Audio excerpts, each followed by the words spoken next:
عاملين ايه واخباركم ايه؟ يا رب تكونوا بخير وبألف خير. ايه رأيكم في اللي انتوا شايفينه ده من بسكوت سادة. بسكوت سادة بتاع المدارس، حبيت استغله كده. احنا بنستغله اي حاجة بنستغلوها، نعمله منها اي وصفات، اي حاجات. ده بسكوت مدارس، بصوا ده شكله. عندي منه ازرق وعندي منه الاخضر اهو. بصوا مكتوب خاص بالتغذية المدرسية. يا رب تكونوا بخير وبألف خير. اللهم صل وسلم وبارك على سيدنا محمد وعلى آله وصحبه أجمعين، في الأولين وفي الآخرين يا رب العالمين. عاملين ايه واخباركم ايه؟ يا رب تكونوا بخير وبألف خير. وحابة أشكر كل اللي شرفني ونورني في القناة جديد. أهلا وسهلا، خارج مصر وداخل مصر، شرفت ونورت. بصوا بقى، عندي كمية بسكوت سادة اهيت زي ما انتوا شايفينها.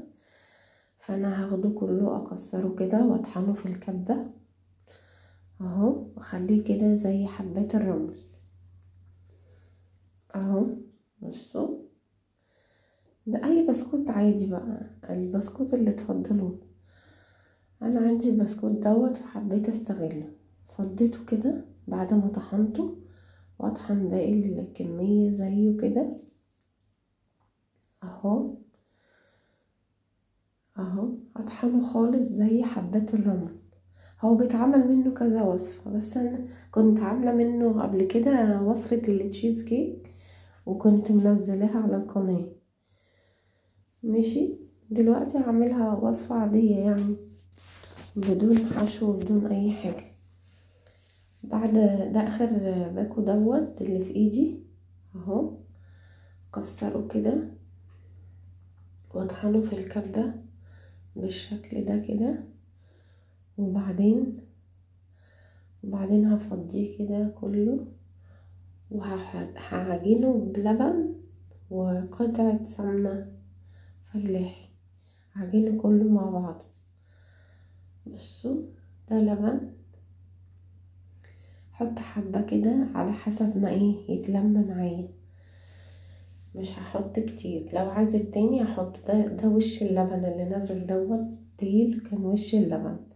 لو عايز التاني هبدأ ادمجهم كده مع بعض بالشكل ده كده اهو، اخليها زي حبات الرمل كده. وهجيب قطعة سمنة احطها عليها، سمنة فلاحي طبعا، انتوا عارفين بحب السمنة الفلاحي ومعظمه في الاكل اهو. بصوا بالشكل ده كده، قطع بسيطة اهو، وهدمجهم مع بعض كلهم. انا ممكن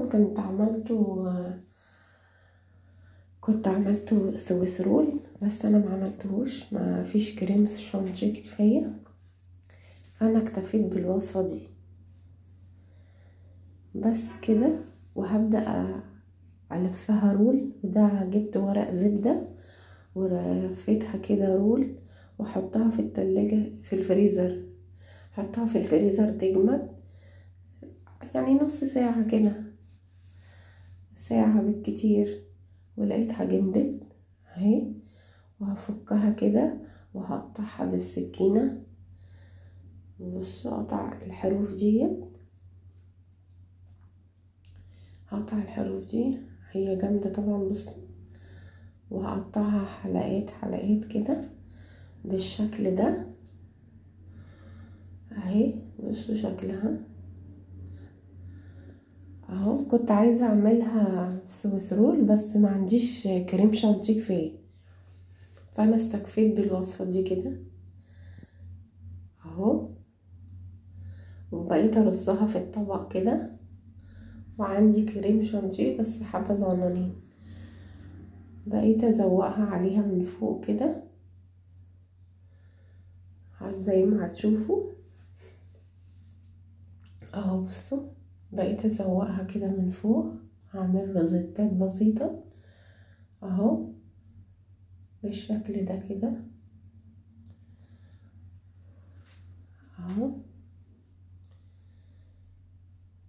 بصوا كنت عايزة اعملها زي ما قلتلكوا، بس ما عايزة كريم شانتيه فيه كتير عشان اغلفه بيها واحشي بيها. اه